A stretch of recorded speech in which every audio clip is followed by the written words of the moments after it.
One morning, Paddington was putting some finishing touches to a snowman when he heard a familiar voice. Bear! Is that you, Bear? "I was only making a snowman, Mr. Curry," called Paddington. "I wasn't throwing snowballs." That's all right, said Mr. Curry. I was wondering if you'd like to earn yourself some Bud Buddy. I've got a nasty cold in my nose. I'd like you to fetch a plumber. "A plumber," repeated Paddington. "Wouldn't you sooner have a doctor, Mr. Curry?" No, I wouldn't.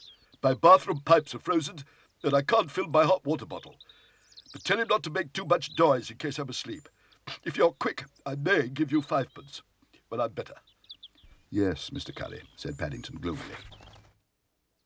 Paddington wasn't too happy running errands for the Browns' neighbour, and he felt even less keen when he met the plumber. Curry, Said the man. he's not the only one with a cold. Besides, he hasn't paid me for my last job yet. That was months ago. Tell you what, though, take him this book on plumbing. Tell him he can do it himself if he likes.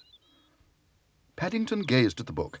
He couldn't picture Mr. Curry getting out of bed to mend his pipes, and he had a nasty feeling things were going to get very much worse before they got any better. "I wonder what's happening in Mr. Curry's house," said Mrs. Brown. "Paddington went in ages ago, and there's been an awful lot of banging going on ever since." "If it sounds bad in here," said Mrs. Bird, "think what it must be like next door." "It's not what it sounds like that bothers me," said Mrs. Brown. Mrs. Brown wasn't the only one feeling worried at that moment. Paddington had managed to get Mr. Curry's water flowing again, but not, unfortunately, into the basin. According to the instruction book, very old lead pipes, like Mr. Curry's, could sometimes be mended by hitting them with a mallet.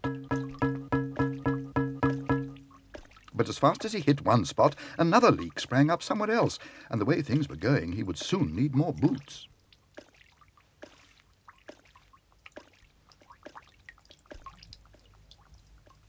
What's going on?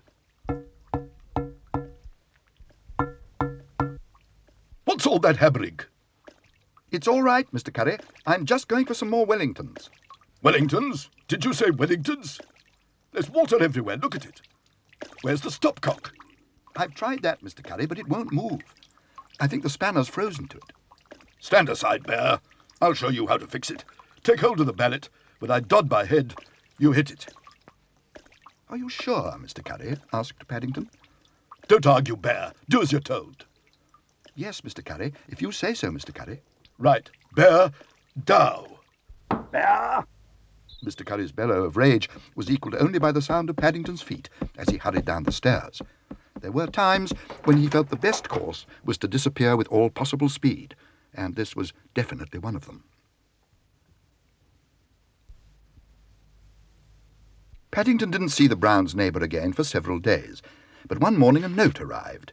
It was addressed to him in Mr. Curry's handwriting, and it said, Thank you for having a go at my pipes the other day. You left the bathroom in such a mess, the insurance company agree it needs completely redecorating, and they're paying. It's what's known as an act of bear. Yours gratefully, Mr. Curry. Inside the envelope was a brand new 5-penny piece. "If I were you," said Mrs. Bird, "I'd have it framed. It's probably the one and only time you'll ever get 5p off Mr. Curry." Paddington considered the matter for a moment.